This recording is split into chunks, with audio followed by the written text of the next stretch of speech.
Magandang araw sa inyo guys. So ngayon ay magbabalak tayo magpalit ng front top cover dito sa ating Honda Click. Ang ilalagay natin ay Stellar Blue. So ang ating motor ay Special Edition ni Honda Click. So ang gagawin natin, papalitan natin yung front top cover niya ng Stellar Blue din. So let's go. So ayun, bago tayo magpalit ng top cover, kailangan lang natin tanggalin yung mga tornilyo dito sa likod. At kailangan lang natin gumamit ng flower type na Allen wrench. So binili lang natin din online. At syempre kailangan din natin ng pambaklas ng bearings para maging pambukas natin dito sa harap sa top cover nya. So let's go, buksan na natin. So bilisan na lang natin guys, no. So gagawin natin, sungkit-sungkit lang tayo dyan guys, alalay lang sa pagbaklas. So kaya dalawa yan, yung isa pakangat, yung isa naman panulak. So aangat mo muna, tapos susungkitin mo, tutulak mo pataas, kasi para may alalay siya dun sa ibang lock nya sa pin. So pagka unti-unti mo na nababaklas, madali na rin yan. Medyo mahirap lang kasi talaga pag wala kang pang sungkit, no? Mura lang naman yan, pansungkit natin sa online para wala pa 100. Check natin guys kung ano kalalabasan pagka nailagay na natin yung Stellar Blue. Mas gusto ko kasi yung itsura nya color blue yung harapan eh. So ayun guys, nabaklas na natin siya.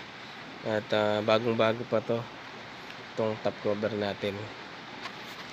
Try natin linisan muna to kasi may mga naipong alikabok. Natin basahan and then punas-punas lang. Yan.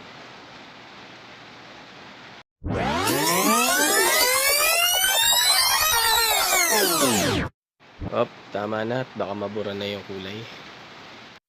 Pero syempre guys, since nagbaklas na rin naman kayo ng bearings, lubusin nyo na. So linisan nyo na rin yung mga singit-singit nyan, pinagtanggalan nyo, para nasa ganun, pag binalik nyo o pinalitan nyo ng bago, okay na siya, malinis naman siya syempre.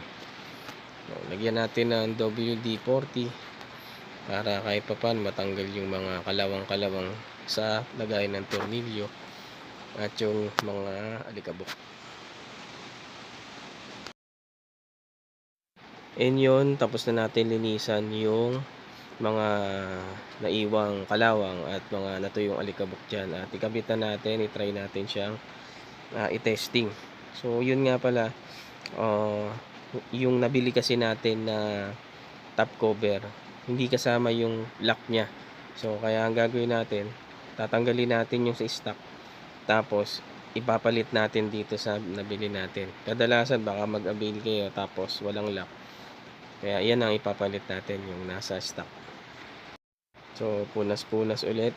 So walang katapusang punas, ganyan natin kaalaga yung motor natin.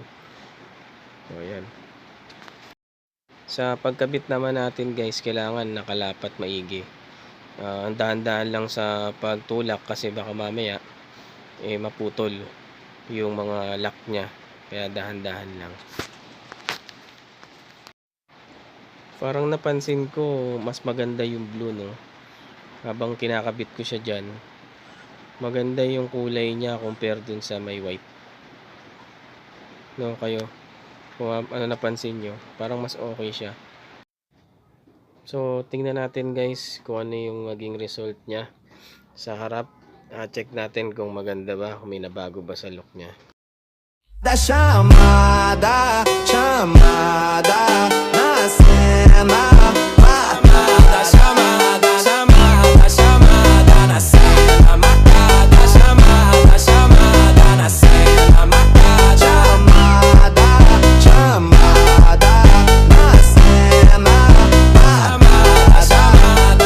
all the ladies hold up, hop in the ride, it's a brand new motor. Get on the fly, live la vida loca. Nobody find it's a Coca-Cola. Hold on, no sleep and I swear to total. Throwing it back when I press rewind, losing her mind when she see that motion. Yeah, straight to the back and right.